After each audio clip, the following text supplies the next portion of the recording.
Ok, ça marche. Bon, j'ai commencé, je me présente, je m'appelle Florent Duvaux, je suis développeur chez Xebia et je vais vous parler aujourd'hui de Flux, donc l'architecture de Facebook. Je vais vous parler de Flux, mais je vais aussi vous parler un peu de moi pour comprendre pourquoi aujourd'hui je vous parle de Flux. Quand j'étais petit, en 2005, que j'ai commencé à faire de l'informatique, à l'école, on m'apprenait le Java, comme pas mal de personnes ici, j'imagine, et le Spring pour faire des applications web en Java plus facilement. On m'avait aussi enseigné une architecture, l'architecture MVC, une des premières architectures qu'on nous apprend. Et je dois l'avouer, j'ai eu toujours beaucoup de mal avec cette architecture. Je comprenais bien ce qu'était le modèle à vue le contrôleur, mais expliquer les relations entre chaque composant, pour moi c'était hyper compliqué. Quand on me posait la question expliquez-moi l'architecture MVC, j'étais incapable de répondre, je m'en mêlais toujours les pinceaux. Et c'était vraiment une source d'angoisse pour moi parce que ça avait l'air d'être quelque chose de simple, mais j'arrive vraiment pas à intégrer la chose. Et je pense que je n'intégrais pas puisque, au final, ce que je faisais au quotidien, moi, dans mes applications Spring et Spring MVC, c'était quelque chose comme ça. J'avais une UI, j'avais un contrôleur, des services, des DAO et une base de données. Et quand un utilisateur faisait une action via l'UI, ça passait par les contrôleurs, ça faisait toutes les couches et ça remontait l'information que l'utilisateur demandait et ça allait afficher sur l'UI. Donc c'était quelque chose qui marchait plutôt bien, j'étais plutôt content et je voyais pas en fait trop le MVC là-dedans. Enfin, j'arrivais pas à avoir vraiment une notion de ce MVC. Donc, je fais ça pendant quelques années, jusqu'en 2012. En 2012, je me suis installé à Paris. J'ai commencé à me faire pousser la barbe, mettre des chemises à carreaux, à faire des brunchs, des rooftops, et je me suis dit, il faut que je fasse une techno un peu hype. Et à l'époque, c'était le JS. Donc, j'ai fait, vas-y, on va partir sur du JS. On va faire, à l'époque, c'était les single page applications qui étaient assez tendance. Et je me suis dit, je vais faire des single page applications en JS. Donc une single page application, c'est à peu près ça. C'est une interface avec plein de petits composants qui interagissent dynamiquement entre eux pour avoir un rafraîchissement de l'information de façon dynamique en fonction des actions utilisateurs. Et il y avait deux questions que je me posais quand j'ai commencé à faire ça, c'est comment faire les interactions entre tous les composants de façon dynamique, comment gérer la communication entre ces composants, et comment gérer l'état de mon application, comment me garantir que mon application avait un état cohérent à un instant T. Donc en 2012, c'était Backbone qui était à la mode. Donc j'ai dit, on va commencer par du Backbone. Donc c'est une librairie JavaScript pour faire des single page applications. Backbone, c'est assez simple. On a des modèles et des collections qui permettent de structurer nos données et faire des appels via les API REST. Et ces données sont envoyées au view qui affiche la donnée dans un template. Donc j'avais mes composants, mais ma question était comment faire une interaction entre mes vues. Est-ce qu'il fallait que je passe par le modèle? Est-ce qu'il fallait que je passe par la vue directement? En fait, j'avais plusieurs moyens de le faire et j'avais pas vraiment de direction. C'était un peu moi qui faisais à ma sauce. Et d'ailleurs, les développeurs faisaient un peu comme ils voulaient. Et en fait, ça entraînait un bon gros bordel au niveau de l'architecture parce que finalement, on était un peu livrés à nous-mêmes et on en faisait un peu comme on pouvait. Donc là, vous voyez déjà, il y a pas mal de flèches qui partent un peu dans tous les sens. On a deux vues. Quand on commence à avoir des applications avec 50, 60, plusieurs centaines de vues, ça devient juste imbitable, on ne peut pas comprendre ce que ça fait, et on perd le contrôle sur l'état de notre application et sur la communication entre nos vues. On est vraiment perdu. Et d'ailleurs, beaucoup de projets se sont cassés la gueule comme ça. Alors on a présenté Backbone comme un modèle MVC. Alors moi, je ne voyais pas trop pourquoi. D'ailleurs, beaucoup de monde ne voyait pas trop pourquoi sur Internet. Il y a eu beaucoup de débats, beaucoup de posts qui ont été mis sur Internet. Donc on disait non, c'est pas du MVC, c'est du MVP. D'autres qui disaient non, c'est encore autre chose. En fait, on savait pas trop ce que c'était. Et même Jérémy Ashkenaz, donc le créateur de Backbone, ne s'est pas vraiment prononcé dessus. Lui disait non, c'est juste des composants qui vous aideront à créer votre application web. En 2013, il y a Angular qui arrive. C'est le truc à la mode, donc je vais passer sur Angular. Et je me suis dit, ça va peut-être régler mes problèmes de communication entre mes vues. Donc Angular, c'est à peu près la même chose finalement. On a des contrôleurs qui vont gérer nos vues. On a un scope qui va permettre de faire une synchronisation avec la vue HTML. C'est-à-dire que quand on modifie le scope, les données dans HTML sont modifiées, et quand on modifie le HTML, les données dans le scope sont modifiées. C'est ce qu'ils appelaient le double data binding. C'était à l'époque révolutionnaire. Et on avait une factory donc, qui était un peu le service Spring de Angular qui permettait de faire les appels REST et retourner les données. Donc pareil, comment faire communiquer mes contrôleurs entre eux? Alors en fait, j'avais plusieurs solutions. Soit je faisais des appels directs entre les contrôleurs, soit je pouvais passer par les factories pour échanger les données, ou soit je pouvais passer par quelque chose qu'on appelle le root scope, qui était en fait un scope global qui permettait de partager l'information entre les contrôleurs. Alors pareil, ça m'a pas trop aidé à garantir l'état de mon application et à structurer mes communications entre mes contrôleurs, puisqu'au final, là on voit qu'on a 2 contrôleurs et le problème revenait exactement comme avec Backbone, quand on en avait 50, comment je faisais. Ça devenait vite un gros bordel. Alors, quand Angular est sorti, Google a présenté Angular comme un MVVM, c'était leur modèle d'architecture. Ça veut dire modèle view, view model. C'était pour présenter le double data binding, ce qui était un peu leur killer feature du moment. Le problème, c'est qu'il y a eu pareil, beaucoup de posts, beaucoup de discussions sur Internet pour dire mais non, c'est pas du MVVM, c'est du MVC, mais non, c'est autre chose. Et je pense que Google, un jour, en a eu marre et a posté un article sur Google+, qui est un peu passé inaperçu, qui dit en substance qu'on va arrêter tous ces débats. Nous, on n'est pas là pour parler de ça. On va changer notre appellation. Donc Angular sera plus du MVVM, ce sera du MVW, qui veut dire Model View et whatever. En gros, appelez ça comme vous voulez, c'est pas notre problème. Nous, on vous donne des outils pour créer votre application web, mais l'architecture, c'est pas vraiment notre rôle. Donc j'étais encore un peu perdu. Je me dis mais comment je vais faire pour architecturer mon interface. Puis 2014 arrive React. React, c'était ce qui était à la mode, donc je passe sur React.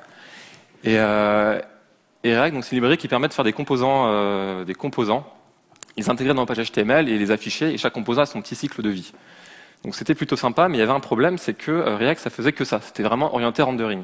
Et la communauté se disait, bon, c'est super pour le rendering, mais qu'est-ce qu'on fait derrière? Est-ce qu'il y a des factories? Est-ce qu'il y a des collections? Est-ce qu'il y a des modèles? Au final, ils étaient un peu perdus.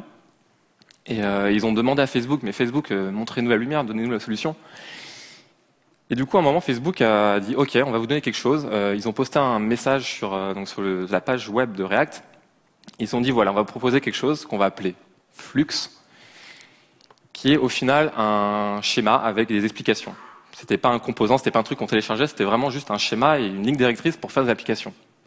Donc les gens ont fait OK, bon d'accord, super, mais on n'a rien, on n'était pas habitué à ça. On pensait qu'on allait télécharger un truc et que ça allait nous aider à faire le boulot. Donc ils se sont dit, bon, d'où ça vient Flux? Est-ce que c'est quelque chose, une initiative comme ça de Facebook qui a été fait un peu à la dernière minute? En fait, pas du tout. Facebook, ça a été mûrement réfléchi par Facebook, Flux. Et je vous ai expliqué un peu l'histoire de Flux. Alors on remonte en 2011, donc à Palo Alto, le siège de Facebook, est dans l'équipe de développement du chat. Donc l'équipe de développement du chat se chargeait de gérer tous les composants qui étaient relatifs au chat sur l'interface Facebook. Donc en fait, il y avait vraiment 3 grosses composantes. On peut voir en bas à droite, ou à gauche pour vous, l'interface, enfin la fenêtre de chat avec laquelle on peut chatter avec quelqu'un. On avait la grosse page de chat centrale qui était un espèce d'historique de toutes nos conversations. Et on avait en haut, dans la barre, un petit module qui nous permettait de voir les messages non lus. Donc quand on avait un message non lu, il y avait un petit 1 qui apparaissait comme les notifications à côté. Et le gros challenge de l'équipe de chat, c'était de comment garder la cohérence entre tous ces composants, comment faire en sorte de garantir que quand un nouveau message arrive, le petit 1 s'affiche et quand quelqu'un lit ce message, le petit 1 s'enlève. En fait, il y avait une grosse problématique au niveau de cette notification de messages non lus, et Facebook avait de gros problèmes à gérer ça. Il y avait énormément de bugs qui remontaient. D'ailleurs, je sais pas, moi-même j'ai eu ce bug que parfois je voyais un message non lu et quand je cliquais dessus, en fait, il n'y avait pas de message non lu. Tous les messages étaient lus. Donc, au final, une feature qui était quelque chose d'assez important et qui devait faciliter la vie de l'utilisateur, avait un caractère déceptif parce que l'utilisateur cliquait dessus, voyait qu'il y avait un nouveau message, mais en fait, il n'y avait pas de message. Et les équipes du chat avaient beau essayer de régler le problème, de faire des corrections de bugs, et ils n'y arrivaient pas, ce bug arrivait toujours. Ils en avaient vraiment marre. Et à un moment, ils se sont dit, bon, on va arrêter les frais, il y a peut-être un autre problème sous-adjacent qui est un peu plus important. Et c'est peut-être notre architecture, au final, qui est compliquée et qui ne va pas. Alors l'architecture de base qu'ils avaient, c'était quelque chose comme ça. Il y avait une action qui est envoyée, il y avait un handler qui prenait l'action, et c'était un handler qui s'occupait de dispatcher tous les états que devait avoir chaque composant. Donc la fenêtre de chat, la page de chat et les notifications. Donc en fait, toute la logique était dans le handler. Et on peut imaginer que ce handler était vraiment très gros, parce qu'à force d'évolution, on commençait à avoir une espèce d'énorme monstre qui au final était juste, on ne pouvait plus comprendre ce que ça faisait. Donc ils se sont dit on va enlever ce handler et on va reporter la logique dans les 3 composants de façon séparée. Donc maintenant c'est vraiment l'action qui est prise en compte par la fenêtre de chat, par la page de chat et par les notifications. ce qui permettait d'avoir une compréhension de l'état dans chaque composant et de simplifier énormément le code.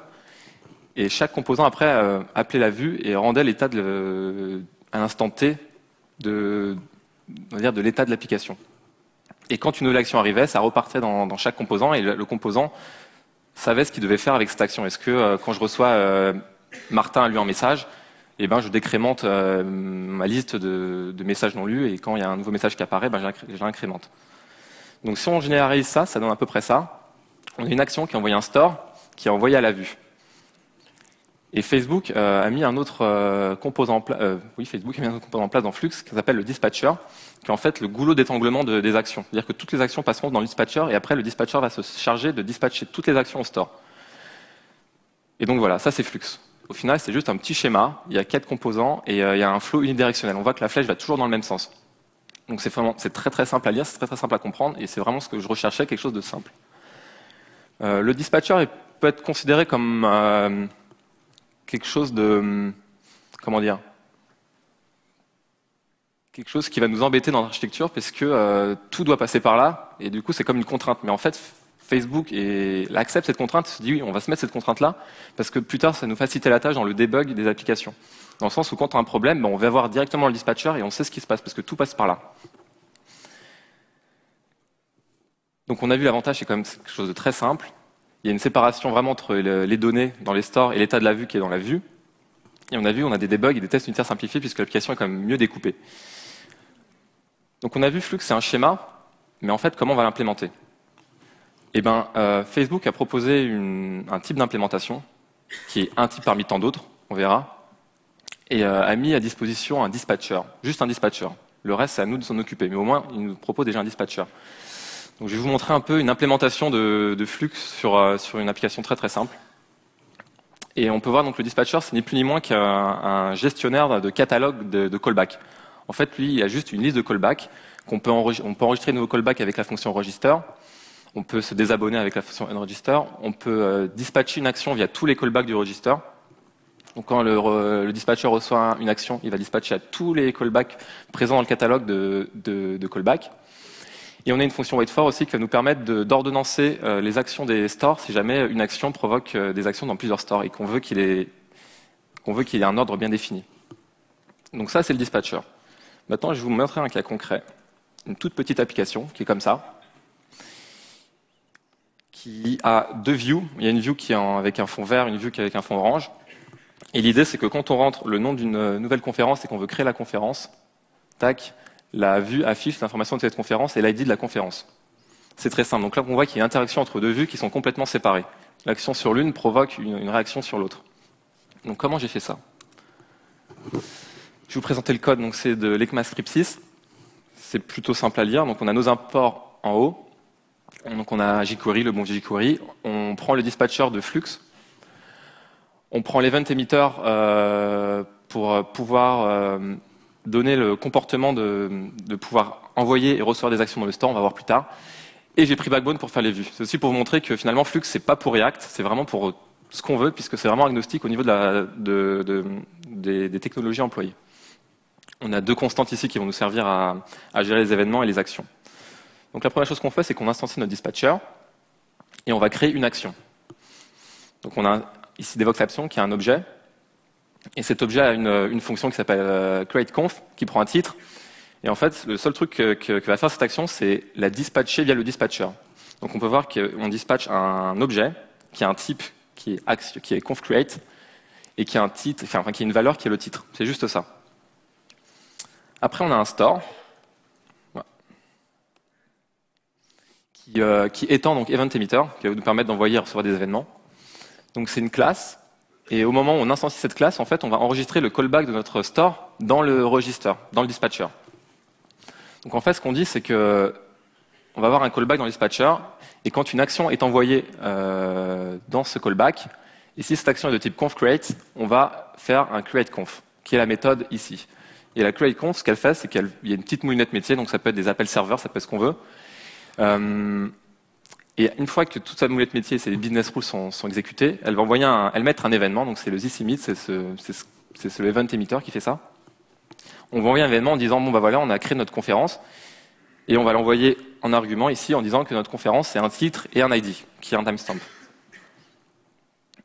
Ici, on a aussi une petite méthode onChange qui va nous permettre à nos vues de nous abonner aux événements du Devoxx Store pour pouvoir faire des actions quand le Devoxx Store émet un événement. Donc voilà, c'est juste ça notre store. Donc pareil, on l'instancie. On a la première vue, la vue de notre formulaire. Alors ce qu'elle fait, elle est très très simple. Elle écoute un événement sur le clic du bouton créer. Et quand on clique sur le bouton créer, on exécute la méthode onCreateConf qui prend juste le titre de l'input et qui lance l'action createConf.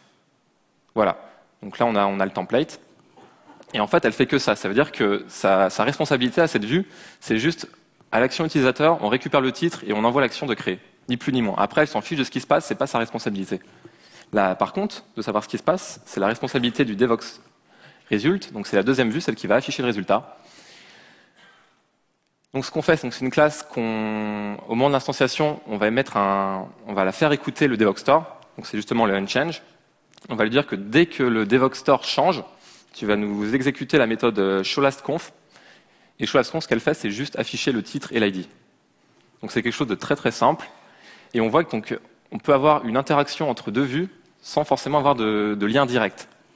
Et avoir vraiment cette action circulaire dans le sens où l'utilisateur envoie une action, l'action est récupérée par le dispatcher dispatche cette action dans tous les stores, le store fait ce qu'il a à faire et envoie une action une fois que c'est fait, envoie un événement, et cet événement est recatché par une vue, et après la vue fait ce qu'elle a à faire en fonction de l'action, en fonction des informations renvoyées. Donc en fait on a vraiment cette dépendance, comment dire, je me remets, hop, on a vraiment ce cycle en one-way direction qui est au final très simple, et on peut très bien voir que si on met un store, si on en met 50, si on en met 100, pareil pour les vues, au final, c'est toujours la même chose finalement. On a toujours ce cycle-là, et ça simplifie énormément les choses. Moi, ce que j'aime beaucoup avec Flux, c'est que c'est simple. C'est simple, que tout le monde comprend très vite, et avec des gestions d'événements, on arrive à découper notre application comme il faut. Donc comme on a vu, Flux, c'était juste une architecture. Et je vais vous parler de ça aussi. Moi, ce que j'aimais dans Flux, c'était que ça apporte vraiment une réponse concrète au problème d'architecture front. Je trouve que c'est une question qu'on se posait pas beaucoup, nous, les fronteurs.